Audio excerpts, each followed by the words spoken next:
wala namang pang-executive session doon. So, parang hindi mo sinasabi yung gusto mo sanang sabihin sa executive session. So, baka dapat sana sabihin mo yung totoo. Ang tagal mo nagsalita, hinihintay ko yung mga detalye tungkol sa bakit gusto mo mag-executive session, pero wala akong nakitang pang-executive session sa sinabi ninyo. So, ang nangyari po dito sa nakita namin, yung sa report sa Pangulo, ay nabigyan po ang Pangulo ng mga datos na nanggaling po sa multi-year planning and scheduling applications. Hindi po doon sa aming Survey 123, which are the actual GPS or the coordinates of those projects. Kaya po, kung mapapansin po ninyo, ang isang common tao na tumingin doon sa sumbong sa Pangulo, hindi po niya makita yung proyekto. Kasi nga po, we really don't know why those data were sent to the Office of the President.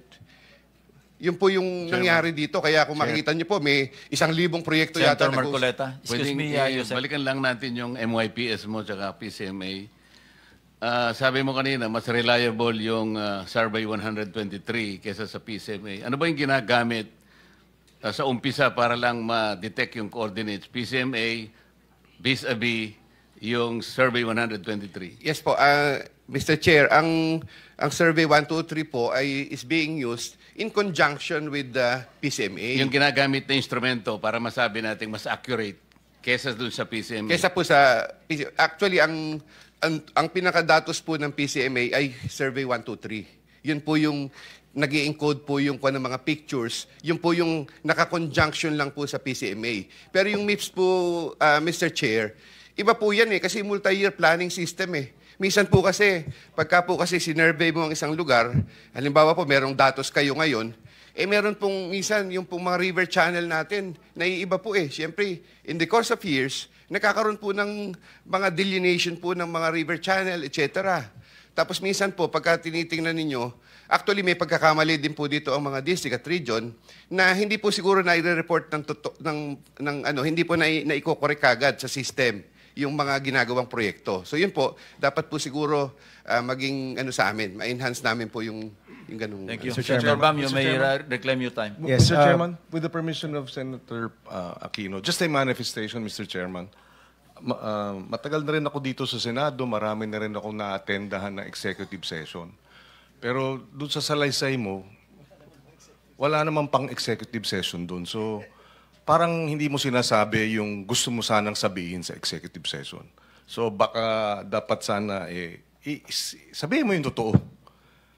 Ang tagal mo nagsalita, hinihintay ko yung mga detalye tungkol sa bakit gusto mo mag-executive session, pero wala akong nakitang pang-executive session sa sinabi ninyo. So, sabihin nyo yung totoo.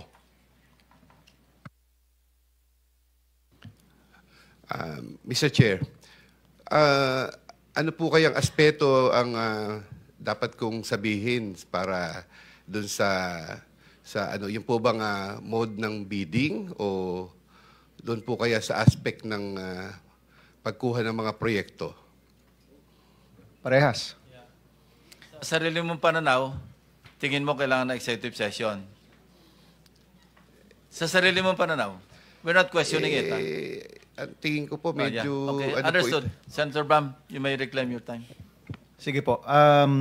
Kasi yung nakwento nyo po, Yusek, yun yung maayos na paraan, di ba? Kung naging maayos lahat ng paraan, yun yung nakwento ninyo. Pero klaro po, kunyari, sa distrito nila Engineer Alcantara, maraming naging problema. May mga ghost, may mga alanganin, no? So, unang-una po siguro, talk about the bid. Meron ba talagang bidding na nangyayari sa inyo pong nasasakupang lugar? Ano po